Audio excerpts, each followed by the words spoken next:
용수의 중론 탐구 제19품 관시품. 관시품 원문. 과거 때로 인하여 미래 현재가 있다면 미래 및 현재가 응당히 과거의 때에 있으리라.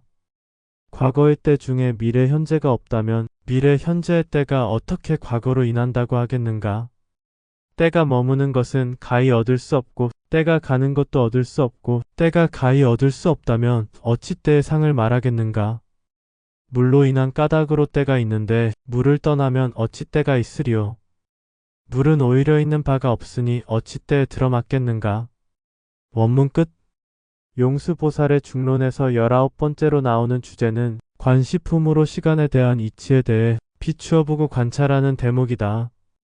그러면 용수의 중론에서 시간의 이치인 관시품에 대해서 해석해보자. 과거로 인하여 현재와 미래가 있다면 현재와 미래는 과거와 함께 있는 것이다. 과거로 인하여 현재와 미래가 없다면 현재와 미래를 어떻게 과거와 함께라고 말할 수 있겠는가? 시간이 머무는 것은 얻을 수 없고 시간이 가는 것도 얻을 수 없다. 시간을 얻을 수 없는데 어찌 시간이 있다고 말하겠는가? 사물이 있으므로 시간은 있는 것인데 사물을 떠나면 어찌 시간이 있겠는가? 사물이 있는 바가 없으니 어떻게 시간이 있겠는가? 해석 끝. 시간을 의식하는 주체가 없다면 시간은 없는 것이다. 시간은 의식할 때 시간은 있는 것이다. 생로병사는 사물이 실제하기에 시간의 흐름을 보여준다. 만약 사물이 없다면 시간도 없는 것이다. 생로병사하는 사물은 있는 듯 보여도 실제하지 않는다. 따라서 현상계에서는 시간이란 존재하지 않는다. 그러면 생로병사하는 사물의 실체가 있는 것인지 없는 것인지를 의심해보자. 태어나는 괴로움과 늙고 병드는 괴로움과 죽음이라는 괴로움은 실제하는가? 만약 인간으로의 윤회가 2억 년이 사실이라면 생로병사는 작은 한 점에 지나지 않는다. 또한 생로병사가 끝없이 변하고 괴로움도 끝없이 변화하기에 생로병사에 의한 괴로움은 끝없이 지나가기에 고정된 실체로 보기 어렵다. 의식의 사물을 인식하기에 시간은 흐르는 듯 보인다. 의식의 사물을 인식하지 않는다면 시간이란 본래 없는 것이다. 그래서 해탈의 상태에 이르면 시간과 공간은 사라진다. 모든 감각의 오온 중 특히 의식이 미약해지는 것이다. 이런 해탈의 상태는 수행자라면 누구나 거쳐야 할 과정이다. 문제는 현상계와 시스템계는 하나이지만 서로 다르다는 점이다. 즉 현상계와 시스템계는 서로 얽혀서 견고히 돌아가고 있지만 무자성의 현상계와 자성의 시스템계를 분별해야 한다. 무자성의 현상계에서는 의식이 소멸하는 것이지만 자성의 시스템계를 비추어 보려면 의식이 오롯해야 한다. 왜냐하면 현상계에서 자신의 본체인 자성이 있게 되면 그 즉시 그곳은 지옥이 되어버리기 때문이며 시스템계에서 자신의 본체인 자성이 없게 되면 그 즉시 속임수에 걸려 윤회를 벗어날 수 없기 때문이다.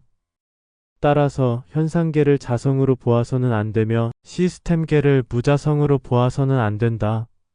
현상계는 자성이 없는 무자성이어서 사물도 없고 시간도 없고 공간도 없다. 텅 빈 무의미여서 물거품 같고 환영과 같은 것이다. 미련을 가질 의미도 없고 집착할 대상도 없다.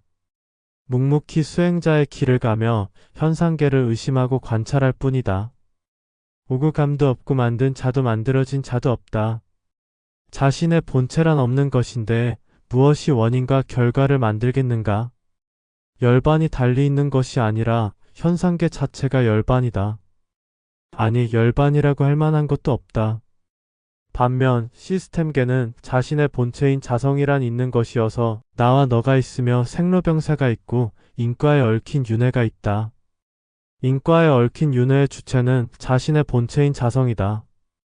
또한 사물과 의식이 존재하기에 시간과 공간이 있으며 선과 악 그리고 광명과 암흑 나아가 있음과 없음이 공존하여 이원론으로 분리되어 있다. 시스템계에서는 무엇보다 중요한 것은 자신의 의지와 상관없다. 즉 자신의 바람에 상관없이 규칙과 시스템이 치밀하게 적용된다는 점이다. 자신이 해탈자이든지에 상관하지 않는다는 점이다. 이번 생을 해탈자로서 무자성으로 살았으면 그걸로 그만이다. 해탈자는 모든 것을 잊고 다시 아이로 태어나는 일만 남았다. 자신 스스로 그만하고 멈추기 전에는 윤회는 계속된다. 윤회에서 벗어나려면 일단은 자신의 본체란 있는 것이라는 시스템계 자성의 원리를 알아야 한다. 자신의 영혼이 윤회하고 있음을 모르거나 존재하는 것에 만족하여 아무래도 상관없다는 마음을 가지면 달리 윤회를 벗어나기는 불가능하다. 즉, 윤회를 벗어나려고 애써도 벗어나기 어려운 상황인데 윤회가 있는 줄 모르거나 윤회가 있건 없건 상관없다는 마음을 내게 되면 윤회를 벗어날 수가 없다. 그래서 내가 항상 하는 말이 깨침의 길을 가서 해탈의 상태에 이르면 반드시 사라진 듯한 의식을 부활시켜 마지막으로 의심하고 점검해서 존재에 대하여 머물 것인지 아니면 벗어날 것인지에 대하여 스스로 선택해야 한다고 말하는 것이다. 깨침이란 고요한 선정에 드는 것도 깨침이며 집착이 사라지는 공성과 무아를 아는 것도 깨침이다. 그러나 궁극의 깨침은 시스템계를 알아서 우선은 인간으로의 윤회를 벗어나는 길이며 나아가 태초의 본래의 무에 이르는 길이다. 설령 시스템계를 모르더라도 존재에 만연한 괴로움을 알아서 꿈속에서라도 윤회한다는 말을 들으면 기겁하고 깰 정도로 윤회를 꺼리고 두려워하며 혐오해야 한다. 윤회에 대한 거부감이 강해야지만 저들의 가진 유혹과 회유와 협박에도 모태에 들어갈 확률이 낮아진다.